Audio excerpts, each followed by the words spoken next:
Hi everyone, good morning. Ang topic natin for today is all about Genesis 1:26. Then God said, "Let us make man in our own image, after our likeness, and let them have dominion over the fish, over the sea, and over the birds of heaven, and over the livestock, and over all earth, and over every creeping things that creeps on the earth." So, dito po sa ating verse, tinuturo sa atin na sino ba yung kamukha natin? Okay?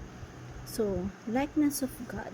So, ang kamukha natin ay si God. So, likeness of God, the word likeness in Genesis 1:26 speaks how human beings were created similarly to God, though not identical. This means we are reflect aspects of God's nature. We must, such as reason, morality, creativity, rational capacity, yet we are not drive being made in His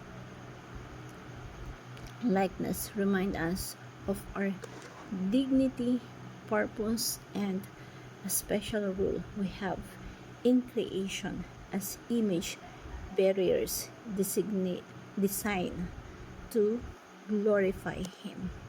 So, napakaswerte natin kasi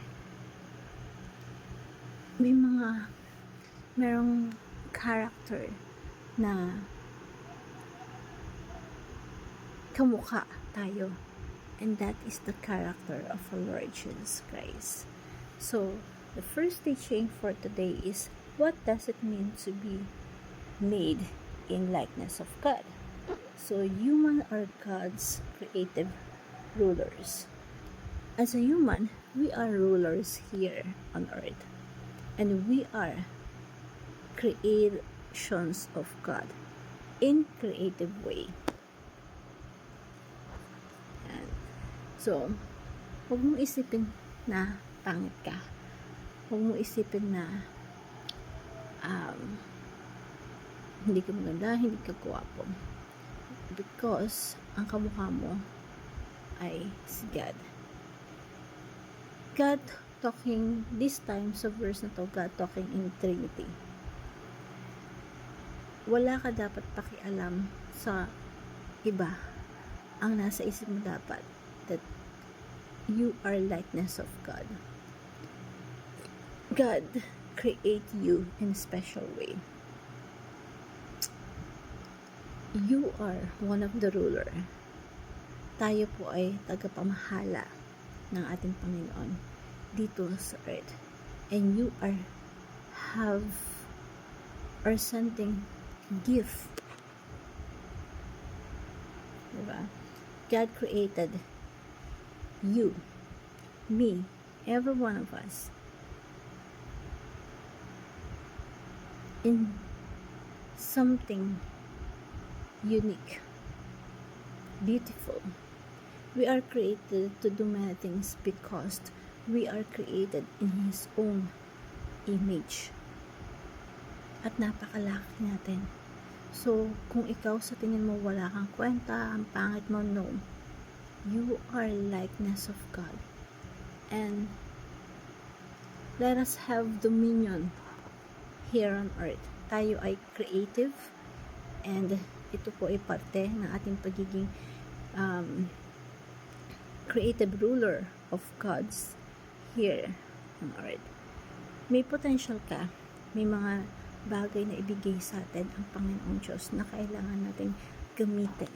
So whatever potential that you have or gift that you have right now, gamitin mo yun, i-develop mo yun, palawakan mo yun.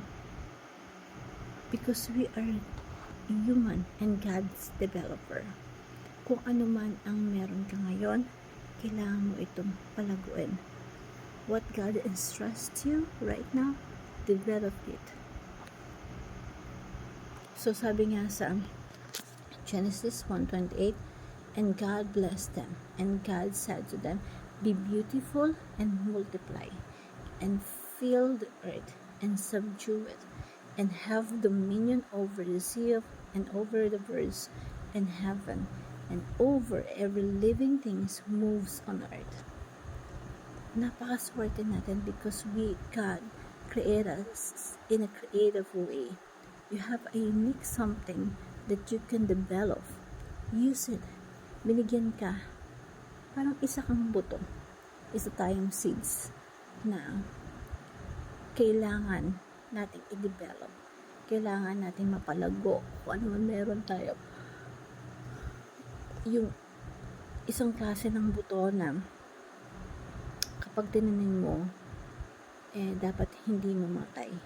Kasi pag tinanim mo, dapat diligan mo, palaguin mo, pagandahin mo. Binigyan tayo ng Diyos ng potential. Whatever potential that you have to learn how to develop that. Kung negosyo man yan binigay sa'yo ni God, palaguin mo, payamanin mo. Kung ability man yan na binigay sa'yo ni God, be creative. Create something that you can use to develop what you have right now. Everything that you have right now. We are the rulers, so do our best, whatever it takes. Because you are creative ruler of God. Lahat dapat pagtagumpayin mo kung anong meron ka. Kung anong binigay sa ni God. Alamin mo kung anong binigay sa ni God, then i-develop mo yun. Sabi nga sa Genesis 2:15, inilagay ng Panginoon Yahweh ang tao sa halamanan ng Eden upang ito'y pagyamanin at pangalagaan.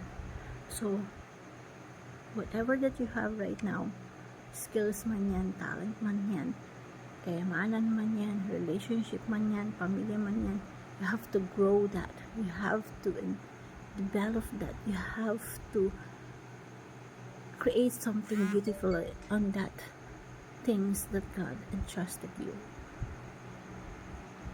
Na, example, God entrust you relationship, hindi mo na ingatan, hindi mo na pangalagaan. So, sayang, diba? Even relationship man yan, pinagkatiwala yan sa atin ng Panginoong Diyos. Huwag nating masira. Maging business man yan, na kailangan nating i-develop. Kung ikaw ay binigyan ka ng Diyos ng opportunity mag-aral kang mabuti. Huwag mong sayangan yung oras. Dapat, you have to be excellent sa lahat ng bagay. Be a developer of everything that God entrusts you. Be a multiplier. If you have business, multiply it. Develop it. Take care of it. And hope that sa topic natin for today, you learn something. Thank you everyone, and